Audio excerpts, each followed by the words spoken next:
देखो बिटकॉइन की अगर हम बात करें तो बिटकॉइन की प्राइस अभी $88,000 के आसपास देखने को मिल रही है। अब यहाँ से बिटकॉइन का क्या सीन है कुछ लोगों को समझ में नहीं आ रहा। बिटकॉइन एक बियर फ्लैग के अंदर देखने को मिल रहा है और ये भी बोले कि यार यहाँ पे एक पैटर्न भी बन रहा है जिसको हम बोल सकते हैं पेन्नेट पैटर्न जो होता है वो भी बनता हुआ देखने को मिल रहा है। तो बिटकॉइन के अंदर अगर टेक्निकली देखें तो चीज़ें हमें थोड़ी सी बियरिश देखने को मिल रही है, लेकिन जो फंडामेंटल चीज़ें हैं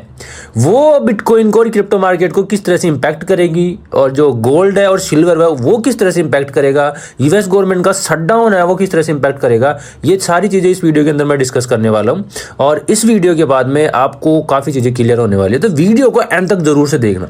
और वीडियो को देखने के साथ ही आपको सबसे पहले वीडियो को लाइक और शेयर जरूर से कर देना है उन लोगों के साथ में जो आपका फ्रेंड क्रिप्टो मार्केट में है, क्रिप्टो मार्केट के रिलेटेड वो रिसर्च करता रहता है, उन लोगों के साथ में जरूर से शेयर कर देना। एंड जो लोग चैनल के ऊपर पहली बार है उन लोगों को चैनल जरूर से सब्सक्राइब कर लेना है, ठीक है। टेलीग्राम का लिंक आपको डिस्क्रिप्शन के अंदर मिल जाएगा। टेलीग्राम के साथ साथ इंस्टा, ट्विटर सब लिंक वहां पर मिल जाएंगे टेलीग्राम के ऊपर और डिस्क्रिप्शन के अंदर, तो वो भी जाकर जरूर से ज्वाइन कर लेना। तो अब सबसे पहले हम बात करेंगे बिटकॉइन के टेक्निकल्स की, तो बाद में बात करने वाले, उससे पहले हम देखते हैं फंडामेंटल चीजें। अब सबसे इंपॉर्टेंट जो फंडामेंटल चीज है वो ये है कि यूएस गवर्नमेंट का शटडाउन होने वाला है, मतलब 30 जनवरी को यूएस गवर्नमेंट के शटडाउन की बातें चल रही है। क्यों चल रही है? क्योंकि जो यूएस गवर्नमेंट का फंडिंग बिल था वो 30 जनवरी को पास होने वाला है, या पास होगा या नहीं होगा इस चीज के ऊपर डिस्कशन होगा 30 जनवरी को। अब पहला जब 2025 के अंदर अक्टूबर के अंदर यूएस गवर्नमेंट का शटडाउन हुआ था जो 43 डेज के लिए चला था, उसके बाद में चीजें अगर मार्केट के अंदर हम देखें तो वहां पर कुछ बिगड़ती हुई देखने को मिली थी। जब पिछले शटडाउन लगा था तो बिटकॉइन के अंदर और क्रिप्टो मार्केट के अंदर भयंकर क्रैश हमें देखने को मिला था, यानी 43 दिन के अंदर ये जो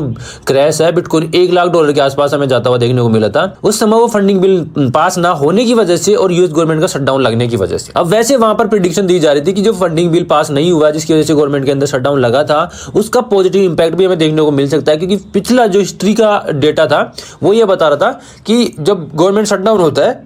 तो उसके बाद में चीजें थोड़ी बेस्ट होती हुई देखने को मिलती है। उसकी वजह से क्रिप्टो मार्केट के अंदर कुछ पॉजिटिव चीजें हमें देखने को मिलेंगी, लेकिन वहां पर ऐसा कुछ देखने को नहीं मिला। मार्केट बहुत ही भयंकर तरीके से, गंदे तरीके से क्रैश करा और सबके सब लोग मार्केट से आउट हो गए। अब भी यहां पर दोबारा से वही सिचुएशन हमें देखने को मिल रही है। बिटकॉइन के अंदर जो पैटर्न बन रहा है वो बियरिश बन रहा है, उसके साथ ही साथ जो फंडामेंटल चीजें हैं, यानी जो मेन इंपॉर्टेंट चीज है फंडिंग बिल, वो भी यहाँ पे यही इंडिकेट कर रहा है कि अगर ये पास नहीं होता है और यूएस गवर्नमेंट का शटडाउन हो जाता है तो क्रिप्टो मार्केट के लिए दोबारा से एक बहुत बड़ा शेक आउट हमें लेकर आता हुआ देखने को मिल सकता है। टेक्निकली बिटकॉइन यहाँ पे बियरिश देखने को मिल रहा है और फंडामेंटली हमने देख लिया कि अगर यूएस गवर्नमेंट का शटडाउन होता है तो यहाँ पर फंडिंग बिल पास नहीं होने की वजह से यहाँ पर क्रिप्टो मार्केट के अंदर हमें कुछ ज्यादा बड़ा नेगेटिव इंपैक्ट इसका देखने को मिलेगा।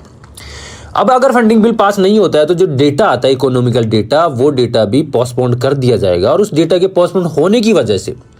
लोगों के अंदर एक डर बैठ जाएगा कि यार अगर ये डेटा नहीं आ रहा है और ये डेटा मान लो जब गवर्नमेंट का शटडाउन एंड हुआ उस समय आया और उस समय ये डेटा नेगेटिव आ जाता है तो ये नेगेटिव डेटा हमारे लिए बहुत ही ज्यादा बुरा साबित होगा। तो क्यों ना हम ये जो फंडिंग बिल पास नहीं हो रहा है, यूएस गवर्नमेंट का शटडाउन लग रहा है, उसी बीच के अंदर मतलब हमारी जो होल्डिंग्स है उनको धीरे धीरे सेल करना शुरू कर दें, ताकि हमें अगर फ्यूचर में जब ये एंड होता है शटडाउन उस समय डेटा के अकॉर्डिंग मार्केट में कोई शेक आउट आए तो उस चीज का हम ज्यादा नुकसान नहीं झेलें। तो मेन इंपॉर्टेंट चीज है कि फंडामेंटली अगर शटडाउन लगता है तो सारी की सारी चीजें हमें नेगेटिव देखने को मिलेंगी और उस नेगेटिव देखने की वजह से मार्केट के अंदर इसका बुरा इंपैक्ट देखने को मिल सकता है। लेकिन ये जो गवर्नमेंट शटडाउन है वो 3 बार लग चुका, तो उस डेटा के अंदर मुझे 1 बार इसका पॉजिटिव इंपैक्ट देखने को मिला है और 2 बार नेगेटिव इंपैक्ट देखने को मिला है। अब 4th टाइम है बिटकॉइन के लिए ये पॉजिटिव हो सकता है या नेगेटिव हो सकता है, लेकिन गवर्नमेंट शटडाउन के जो ओड्स है वो 80 के ऊपर हमें देखने को मिल रहे हैं, यानी 80% चांसेस हैं कि शटडाउन लगेगा। लेकिन कहीं ना कहीं मुझे एक उम्मीद और भी लग रही है, जो डेटा और जो यूएस के पार्टीज है उनका जो डील्स वगैरह है, क्योंकि कुछ समय पहले हाउस के अंदर 1.2 ट्रिलियन की एक डील साइन हुई थी, एक फंडिंग बिल जैसा कुछ पास किया गया था, जो इंडिकेट करता है कि अब जब ये शटडाउन की बात आएगी 30 तारीख को तो उस समय शायद ये फंडिंग बिल पास हो जाए और जो शटडाउन है वो शायद नहीं लग पाए। तो इसकी वजह से थोड़ी बहुत उम्मीद मुझे ये भी है कि ये पॉजिटिव भी देखने को मिल सकता है, यानी फंडिंग बिल पास भी हो सकता है। तो अगर पास हो गया तो क्रिप्टो मार्केट के लिए एक अच्छी चीज होगी और इसी के साथ में अगर ये पास हो जाता है तो भाई रेट कट भी हमें देखने को मिलने वाली है, और रेट कट देखने को मिलेगी जिसके चांसेस अभी नहीं देखने को मिल रहे हैं। तो रेट कट के बाद में मार्केट में इसका एक डबल पॉजिटिव इंपैक्ट हमें देखने को मिलेगा, क्योंकि इकोनॉमिकल डेटा पॉजिटिव देखने को मिल रहा है, रेट कट उसके ऊपर से देखने को मिल जाती है तो वो भी पॉजिटिव होगा, शटडाउन नहीं हो रहा तो वो भी पॉजिटिव होगा। और एक प्लस पॉइंट ये भी है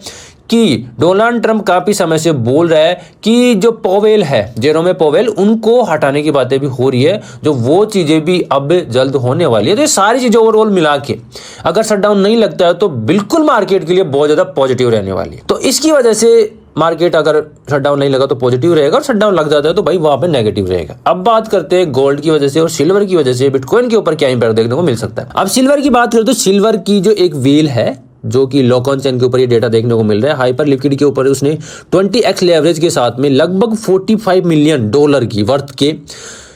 सिल्वर को शॉर्ट कर रखा था। अब शॉर्ट करने के बाद में उसको पता नहीं क्या रियलाइज हुआ, कुछ समय पहले उसने 8.5 लाख के लगभग, या फिर $8,23,000 का लॉस बुक करके वहां से उसने $38.7 मिलियन की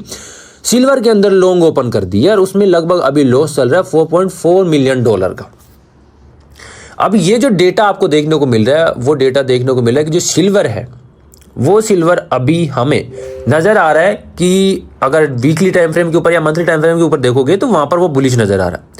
अभी इस वेल ने यहाँ पर क्या सोच के शॉर्ट किया था, शॉर्ट करने के बाद में इसको शायद डेटा समझ में आ चुका है। तो यहाँ पर सिल्वर के अंदर इतना यहाँ पर सिल्वर के अंदर इतना ज्यादा मूव आ चुका है अब तक कि सिल्वर बहुत ज्यादा पंप कर चुका है। इसके बाद में सिल्वर के अंदर एक शेकआउट या फिर एक करेक्शन देखने को मिलना चाहिए। उस करेक्शन की वजह से शायद इसने सोच के यहाँ पर शॉर्ट किया था, और ये हकीकत है कि इतना पंप आने के बाद में गोल्ड और सिल्वर के अंदर थोड़ा बहुत करेक्शन देखने को मिलना चाहिए। और उसी के साथ में ये चीज क्रिप्टो मार्केट के लिए एक शानदार पॉजिटिव रहने वाली है, क्योंकि जब भी यहाँ से पैसा निकलेगा वो रिस्की एसेट्स के अंदर जाएगा, और रिस्की एसेट के अंदर जाएगा तो क्रिप्टो मार्केट के अंदर बिल्कुल से जाएगा, और वहां से हमें क्रिप्टो मार्केट के अंदर एक पॉजिटिव शानदार एक पंप देखने को मिल सकता है। तो शटडाउन नहीं लगता तो पूरा का पूरा क्रिप्टो मार्केट यहां से बुलिश नजर आ रहा है, और शटडाउन लगता है तो बिटकॉइन टेक्निकली और शटडाउन की वजह से हमें क्रैश होता हुआ देखने को मिल सकता है। अब आपकी क्या राय है इस चीज के ऊपर, आप कमेंट करके बताओ। मैंने तो मेरी जो राय थी वो आप लोग के साथ में शेयर कर दी है, आप भी जरूर से करना।